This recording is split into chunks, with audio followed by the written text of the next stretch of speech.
Luluto tayo ngayon mga idol ng adobong pork. Gigisa muna tayo ng sibuyas at saka bawang. Habang nagigisa tayo nakamarinate naman yung ating pork karne Halo-halo lang muna natin yan. Mikos-mikos na muna. Habang hindi pa nagbabrown. Dagyan natin konting mantika kasi medyo konti. Yan, umusok na po mga idol Nagbabrown na yan. Hulog na natin yung karne. So, haluin natin ng bahagya. Timpla muna. Halo lang natin ng konti.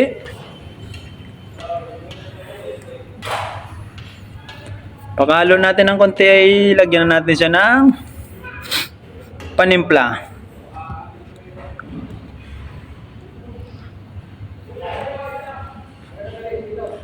Lagyan natin ng toyo.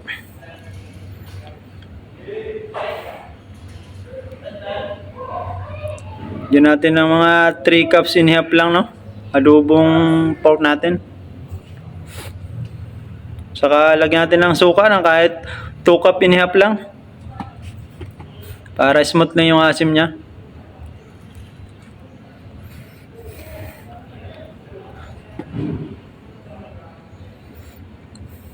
Saka lagyan natin ng kahit isang kutsarang paminta lang. Tapos yan, migos-migos natin konti. Para humalo yung kanyang ingredients, Lagyan natin ng tanglad. Halo natin ng konti. Chance yung ginamit natin kasi madudurog siya pag sandok ginamit natin, Lagyan natin ng konting labuyo, 2 pirasong bolang para tumapang at saka konting kulay aswiti lang.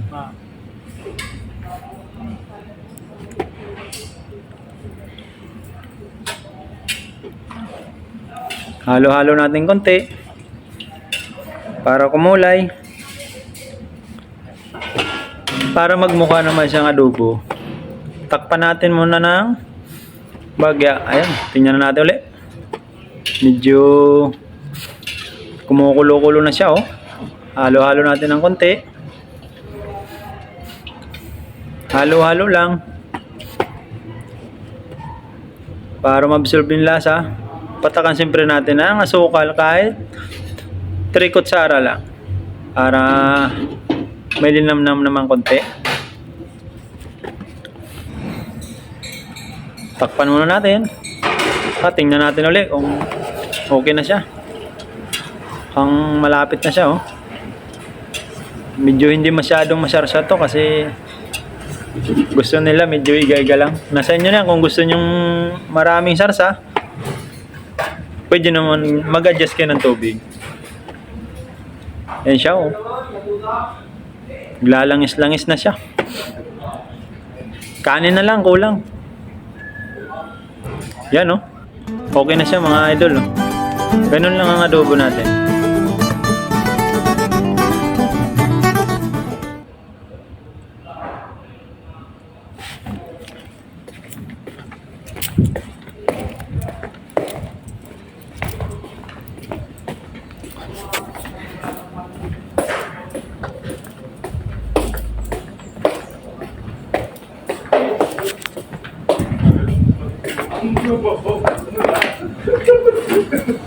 Bagong pamakalis dun Sana si Rapi? Umalis na?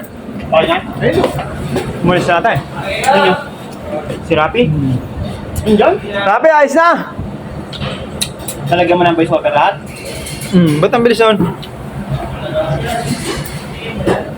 Kutsing yun. Tingnan. Sarap na umuwi na ata. Okay na ito, naka-stop na ng ganito. Lahat binis over mo? Oo.